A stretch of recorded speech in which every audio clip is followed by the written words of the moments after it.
All right, so now we have Daniel Bryant. Hello, Daniel.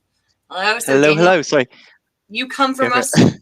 Ambassador Labs. So welcome. We're excited to see your deck, and we'll jump in if there's any questions that come up that you don't necessarily see, and we'll let you take it from here. Yeah, I'll let you introduce yourself and tell us what part of the world you're calling in from.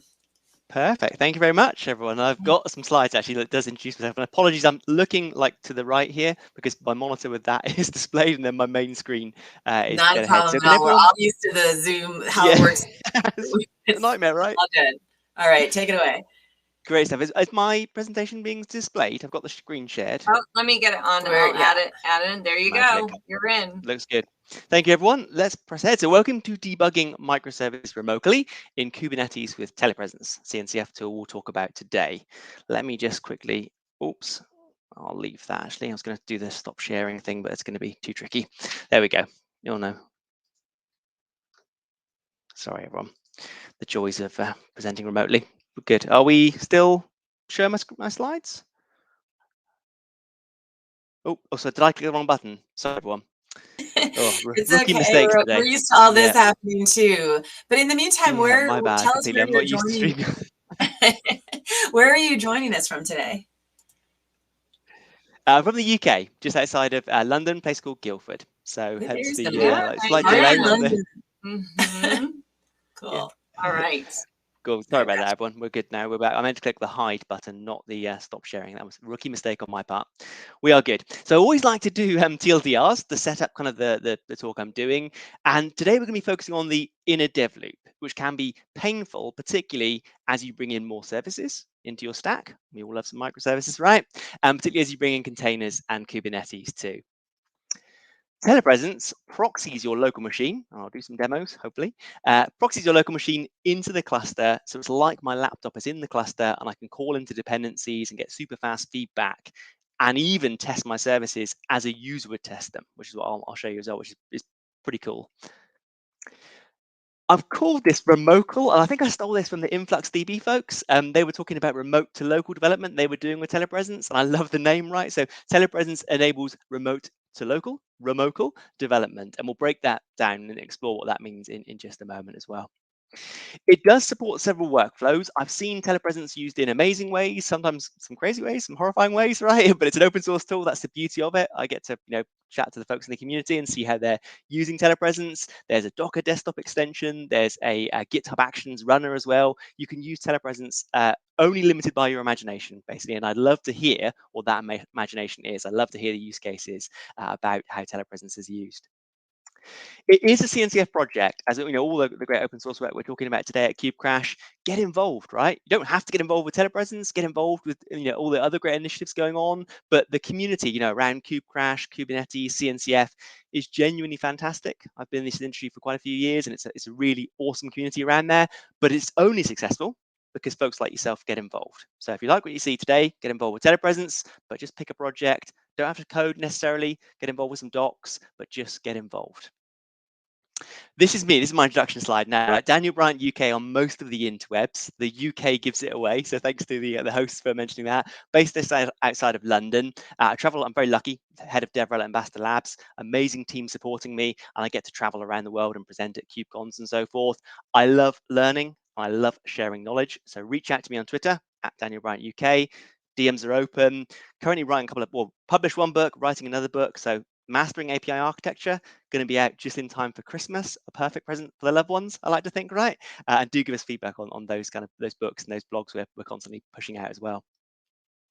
So let's set the scene, right? I think many of you recognize, even if you're in the ops space, but if you're a developer, definitely you get the inner and the outer dev loop when you're building. If you're doing things like TDD, the inner loop is super obvious, but even if you're not doing test-driven development, the inner loop is where you're doing the code, verifying your assumptions, testing, figuring out kind of in your little engineering world. And I was a Java developer back in the day. A lot of time spent in IntelliJ, a lot of time spent writing mocks, keeping in my own little inner world, right? And then when I was happy with a feature, I'd push it. And the outer loop is, definitely been swallowed by the cloud these days, right?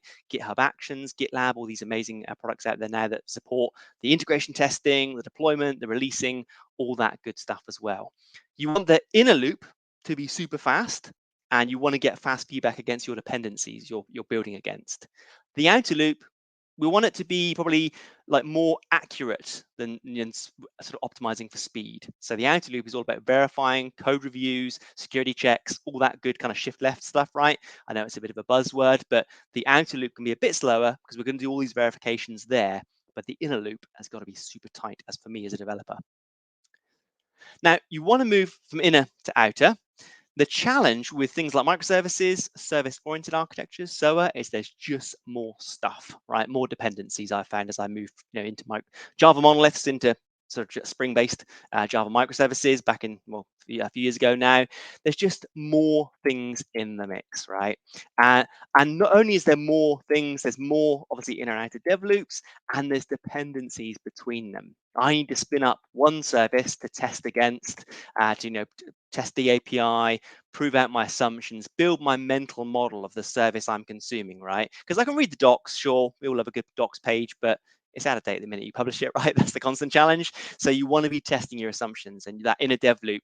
You can mock stuff, but mocks have implicit assumptions. Sometimes you need to actually test against the real thing too. First thought often is let's run everything locally. And this is totally doable in your early stages of your journey. If you're a startup, focus on product market fit, right? Spin up everything in Docker Desktop. Love doing that. Depending on what language you use, you can actually get quite far by keeping everything local. I've heard stories, folks running Go services, 10, 20 locally, no problem. My background is Java. Once you get to 5 JVM-based services, right, typically your laptop starts smoking. Not so great. But you got to recognize the limits, right? Once you get to a certain point, you will no longer be able to run everything locally. A great starting point, but when you do reach that laptop on fire situation, and my poor old Mac here is smoking even just for the presentation, right? When you do reach this point, you've got your database running, your JVM, bunch of services. That's when you need to start looking for other options. Don't keep struggling ahead. You can throw more money at the problem, get a bigger laptop. That doesn't scale infinitely, right? You want to push stuff to the cloud. So then I often see the pendulum swing, like everything run locally, everything run remotely, sorry. And that's totally cool. And there's a lot of fantastic vendors out there that offer like Kubernetes as a service, right? We've just heard from Sivo and the crew. Fantastic work with all these vendors, and I love and use them all, right? And it's great for production, but it can be a bit more of a challenge when you're trying to do everything remotely. And the reason being is if you go that pendulum swing, the inner and the outer dev loop with Kubernetes can be the same, right? You're writing your code, you're building a container, you're pushing it to a registry, you're deploying it to a cluster, then you're testing, right? And this is slow. It reminds me back when I was learning, basic back in the days, right? I won't share my age, but I'm quite old. And I was doing a lot of like print lines, right? I've got to line 10, I've got to line 20, I've got to line 40.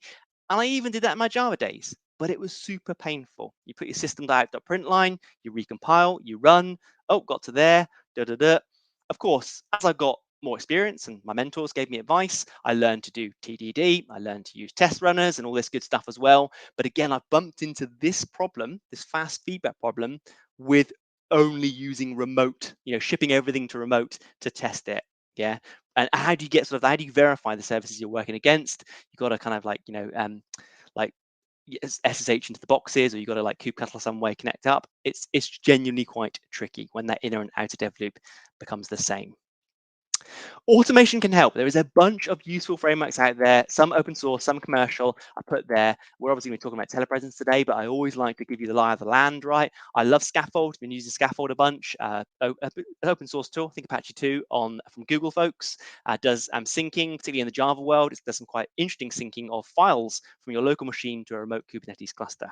So it doesn't give you that full local dev experience, but you can code stuff locally, and rather than uploading a whole container, it can selectively upload files on your behalf.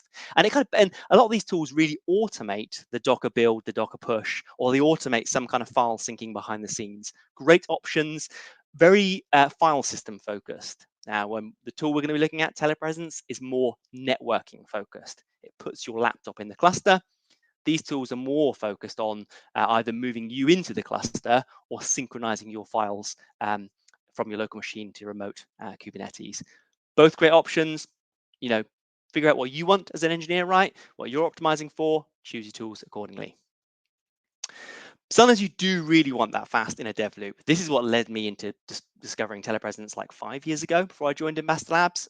I was a struggling Java developer, right? I loved the Telepresence project. It was V1 there. We've got a whole new V2 that's been launched a couple of years ago. But I really enjoyed working with Telepresence, and then I joined Ambassador Labs afterwards. You also want to use your own tools. I was seeing this a lot with Java dev, where I really wanted to, spin up a profiler locally, a debugger locally, right? I didn't want to do a remote debugging session. Comes with some challenges. So you just want to use your own tools sometimes.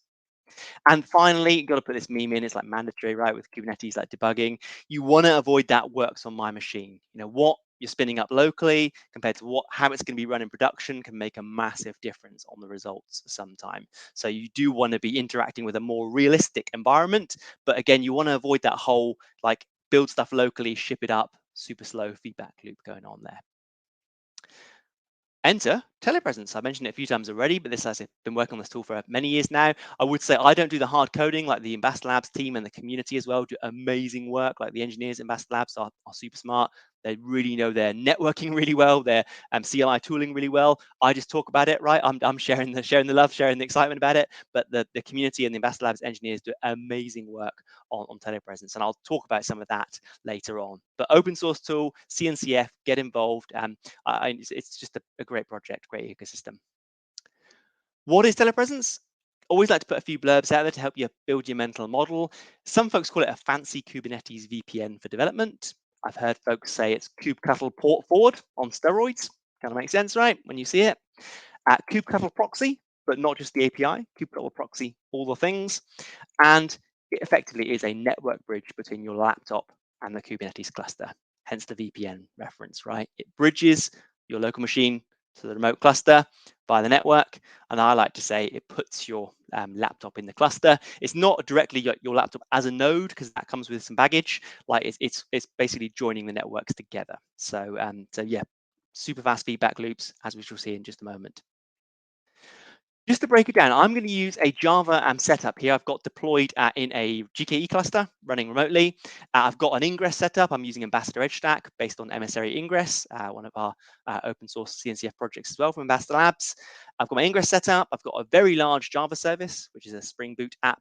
I've got a data processing service, another Spring Boot app, and a synthetic, very large data store, which is again also, I think it's a Drop Wizard or Spring Boot app. But the deal is I can't, imagine I can't run these 3 services on my local machine, but I want to work on the data processing node service there. The challenge is the user calls in, goes through the ingress, very large Java service, node service, that one calls out, gets some data, calls back, and the very large Java service builds the web page and sends it back for rendering, right? How do I test the data processing node service on my local machine? I can't physically spin up the ingress, the 2 services on Minikube or on Docker Desktop. There's just a bunch of stuff and that's just too heavy to run, right? We want to put that data processing service on my machine, and I want to be able to reach out into the cluster and interact with the dependencies. This is the magic of Telepresence. A little bit behind the scenes look, right? We put a traffic manager. So there's a Telepresence CLI binary. You do Telepresence Helm install. It installs with Helm behind the scenes a traffic manager, sets up some like proxy mechanisms. And then when we're intercepting traffic, which I'll show you in a moment, we put a Envoy sidecar. We're big supporters of Envoy. Again, our Emissary Ingress and Edge Stack products are based on Envoy, so always standing on the shoulders of giants in the community. But we also use Envoy and Telepresence to act as a sidecar that can reroute traffic from my remote cluster to my local machine. So the beauty is I can test as a user would, traffic gets routed to my local machine can reach out into the cluster, test some stuff, so I can debug something live on my local machine as if it was running in the cluster. And this will all become clear, hopefully, with the magic of a demo in just a moment. In fact, I've got a walkthrough just visually of how things go, right? You can imagine going through, requesting by a local machine, going back into the cluster. Demo time. This is exciting time. I think I've even got the emoji to like do it there as well, right? Let me bring up my terminal. So I've got in remote GKE cluster, we actually have a slightly sort of another layer on top of that, if you like, but for all intents and purposes, imagine I've loaded my kubeconfig up here. I'm in a GKE cluster. I've just got my services here. You can see I've got my 3 Java services I mentioned before, the very large Java service, a data store, data processing service. You can see the ports they're all running on here, right? And I've just done a get hosts just to show that's the host I'm exposing. I've got TLS enabled as well for my edge stack instance. So if we bring up the browser, you see I've loaded that actually in there, hit return. This is a bit meta, but this web page renders the architecture you're seeing on the screen. So behind the scenes, all this architecture generates this very simple web page, but I've made it green, like just to show we're reaching from the data processing service into the very large data store, getting some data back, and that data includes the color we're rendering for the title and also for the image on the architecture as well. So hopefully that makes sense. Got my Kubernetes services, and I've aliased, I should say, I've aliased kubectl to K just to save my keyboard, right? Save my fingers. But to prove this is all live, I'll just do K get services again. You can see I get the same result, right? This is what I've got running up in my cluster. So what I really want to be able to do, imagine like I'm figuring out like my colleague's service and I want to call their API and see what's going on. What I'd love to do, I could download it locally or whatever, but imagine it's got this massive data store behind it. I kind of want to say, let me clear my screen for a second, actually. I kind of want to say curl data processing service, it's in the default namespace, right? It's running on port 3000 we saw. And I know there's a color, I think it's color endpoint. But obviously, I can't do that, right? Because the network namespace, the Kubernetes service names, and the namespace are not synchronized with my local machine. So I can't really interact with this API. The first stage of Telepresence, if we do Telepresence connect, might probably ask my sudo password because I haven't logged in today. Oh no, it doesn't. Even better, because it does do some setting up some network magic behind the scenes. So you can ask for your sudo password sometimes, but you can see I'm now connected into that cluster using my binary I've downloaded. I've already installed Telepresence just to save some time here and some network bandwidth. I've installed Telepresence into the cluster. That's a bunch of ways you can do it. Helm, command line, whatever works for you best. Check out the docs and ask on our Slack channel if you get stuck at all. But I've now connected in remotely to the cluster. Let's run that command I did before, curl data processing service.default, port 3000 color. Oh, and if I got it wrong, let me just, might be a copy paste there, and let me try again. I'll do data processing service. I shall do curl. I usually got spelling mistakes here. No. This is one of the classic live demo situations. I've definitely connected. Let me just Telepresence quit 1 second. Apologies, everyone. You've got to love the demo gods. They can't always be on your favor, right? Let's reconnect. Looks good. I'll clear my screen just to keep everything simple. Let's try curling again. Oh dear, this is not looking too promising. Wonder why that is. Sorry, everyone. Let me just do get pods. Let's just going on. We're just gonna pop in, and in the meantime, I don't know. There was some questions. I don't know if you can multitask and. Probably not, to be honest. Yes, L Anglo. I'm sorry if I'm not pronouncing that correctly. No question is too small, but they say small question. Does this telepresence drop you into namespace to play in a sandbox, or is it cluster wide? And how does it work with a service mesh? Oh, 2 great questions. So you can configure the namespaces, and it uses RBAC as well. So only the namespaces you've got access to in your kubeconfig file. And yes, it does play well with service meshes. We know and love the Linkerd folks. We chat to the Istio folks regularly and console. But there can be some interesting configuration setups. So if you get stuck at all, jump into our Slack, a8r.io/Slack, and ask any questions. Fantastic community of folks there, because the way you order the sidecars can have interesting ramifications sometimes. Both great questions. Awesome. And people are kind of helping you out here saying, yes, add the suffix. Add the suffix. The svc.cluster.local suffix. Oh, I'm with you. Now that I shouldn't need that. Great suggestion. Thank you, Okay. everyone. But I literally tested this like 10 minutes ago and it worked fine. I'm absolutely puzzled. So See, apologies, this is everyone. why you have to pray to the demo goddess. Don't just pray to No, demo gods. You need the Mhm. goddesses really on your From side. now on. Mhm. it's Now really you know. funny. And I did this demo at a conference live yesterday as well, and it worked absolutely fine. So let me just try one more time. Well, I while am you absolutely try it out, we'll fill the space for everybody. Yeah, right? because we did have, there was I guess we can't see the same screen that everybody else has seen. So people are asking where they should ask their questions. And Dave has answered a few times. Thank you, Dave. Ask your questions here. We understand there is also a Q&A channel somewhere, but for whatever reason, we're not seeing that. So please type in your questions here in this chat. In the comments and by chat, right? yes, by here I mean the comments here, right here in Boston, Massachusetts. No, in the comments. So thank you. See, this is why it takes two people to exactly. Give us a ring. Yeah. Okay. Is it Right, working folks, now, I Dave? think I know. I've got no idea. I mean, I can debug, but that's not going to be super exciting for everyone. So sincere apologies, folks. This is racking my brains. Usually, a quick restart solves it. I can't Is think it of it. is the service in the default namespace? Yes, it is. Yeah. Definitely is. I appreciate all the help, everyone.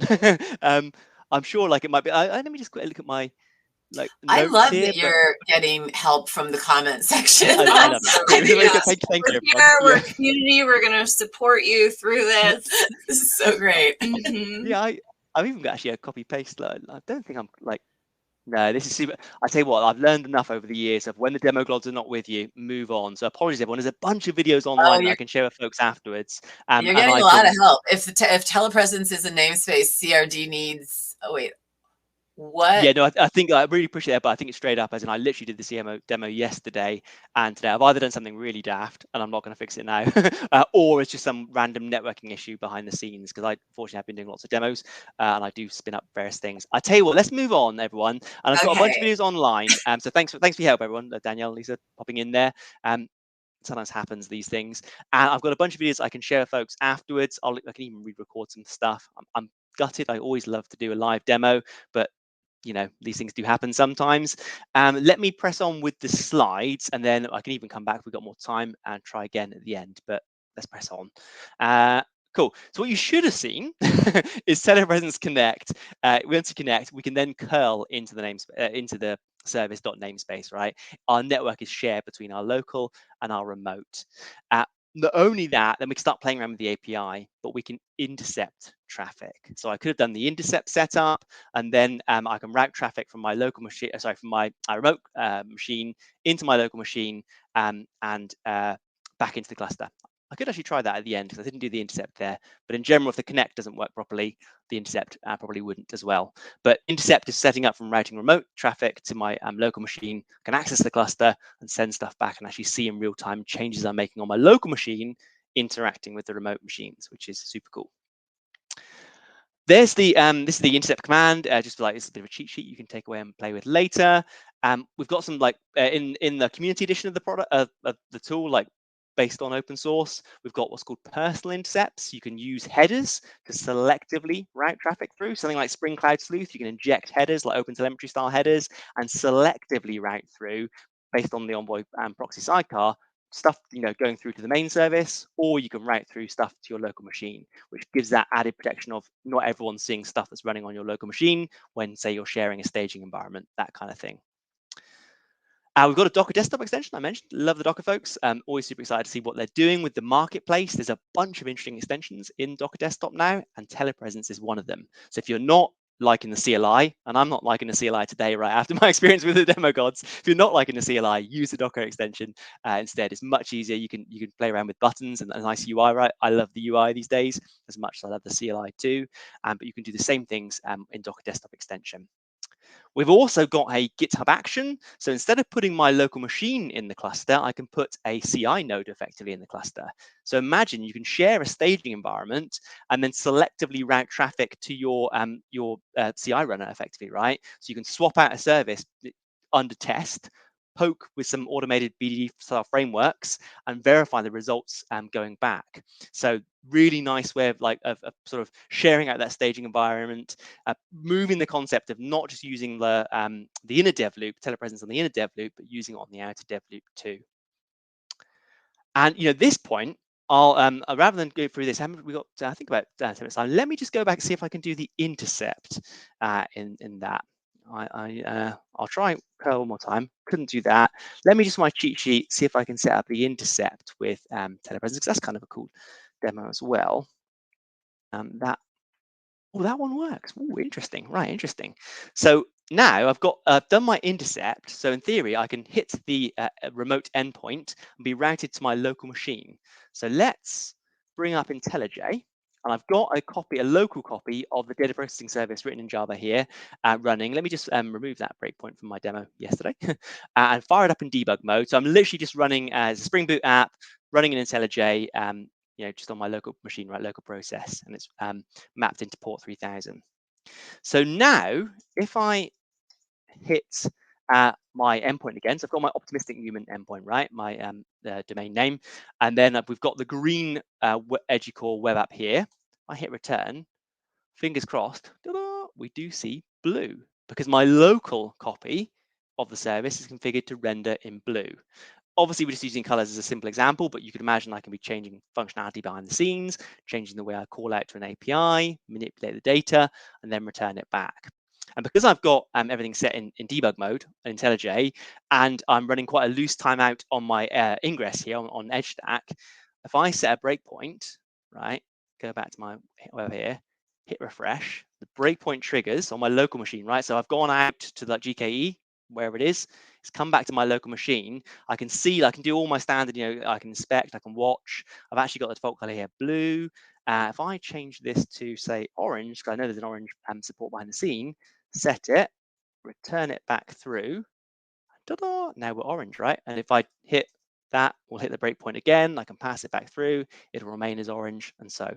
Again, colors are like a simple example here, but you can imagine I can literally be building my service and you could be watching this URL, right? And seeing my changes locally, interacting with the, with the other services running in the cluster too. And if you use the headers, as I mentioned earlier on, you can selectively route traffic to my machine. So like one team can be just seeing what's in staging, and one team, that you and I are working on, we can see the results of me changing stuff locally, isolated from everyone else, which is super cool as well. Awesome. So that part of the demo did work. That's great. That's really nice to see. Let me go back to my presentation. You know what? I've got a bunch of slides here, actually. Let me just quickly whip through these, and then if there's a few more questions, it'd be even better.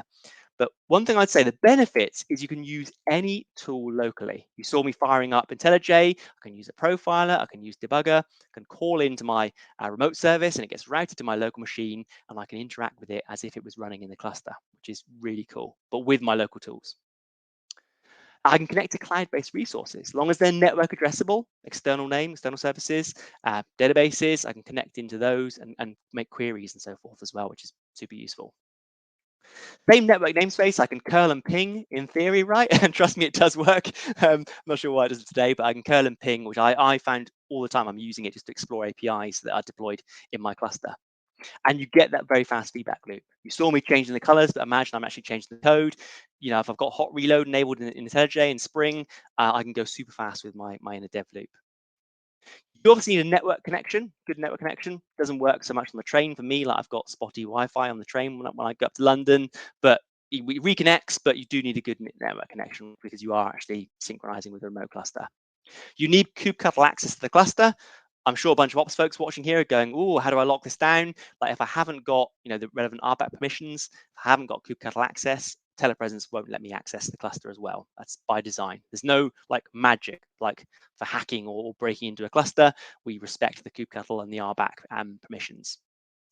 We support all modern OSs with Telepresence v2, Mac, Linux, Windows as well, and you do need a cooperative VPN. And if you find one that isn't cooperative, by all means, pop on our Slack channel and raise it, and hopefully the community can get involved. Most of the big ones are covered now, but there is a few VPNs that do stuff that just interacts with Telepresence in a negative way. So we always appreciate people calling out and say, hey, this version of the VPN has broken Telepresence, or vice versa, and we can work together and fix that. Fantastic blog post from my colleague Jose around how we implement behind the scenes using a ton device. If you want to go super deep on the details, Jose's blog post is amazing. It's linked from the slides here, and I'll share the slides later. People always say to me, can't I just put a proxy in the cluster? You know, why is that company so big? Why is Telepresence so big? Right, I could build that in a weekend. Sure thing, you could, hack and use crew, right? Love to think I could build stuff in a weekend. The reality is, like, capturing DNS is super tricky. You saw it today with my demo, right? Maintaining proxy connections, super challenging. Many resource types. No two laptops are alike. No two clusters are alike. We've got a community effort, CNCF-driven effort, around Telepresence. Like, my advice is don't do it yourself. Contribute to Telepresence, contribute to an open source project. It's just, everyone benefits from that, right? There is a bunch of folks that have contributed, are already users. We thank them so much. The community is super vibrant and it's growing all the time. So you can find this in the CNCF landscape, but do get involved. Would love like input, even if you're just using it, let us know, right? It's great for the CNCF reports. We can feedback. Just gets more buzz, more excitement around the project. I think that is it. So just wrapping up, being a dev loop can be painful with microservices in Kubernetes.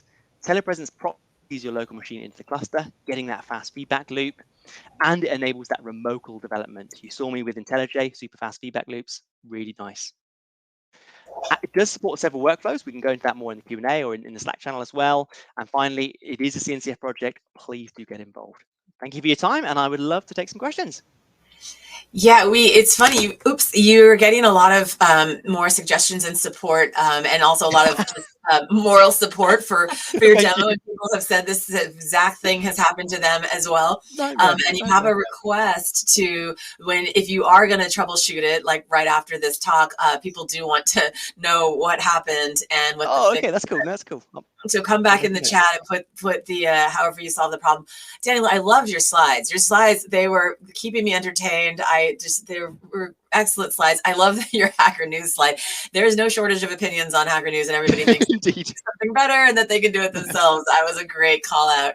And so, yeah, thanks. And so make sure you put all of the links in the chat, including the Slack channel that you were telling folks to join. So if people could just click on that. We love the open source shout out. Always looking for, if you're looking for your next side hustle, this is a great project and a great community for you to join. So the how do I get involved links would also be great for the chat. You have a very active chat. There's hundreds of people on this watching right now, by the way. And I love how active the chat has been. So thank you, KubeCrash community, for joining in. Exactly. Yeah, thank you for the help. Yeah. And like we have 60 seconds if there's any last question for Daniel, but mostly it's just encouragement, support, and hopes and prayers that you're going to share the solution with us once you have found it. And we all remember, pray to the demo goddess. Now you know who holds the real power. Indeed. Yes. All righty. All right. Thank you. Thank you, Daniel.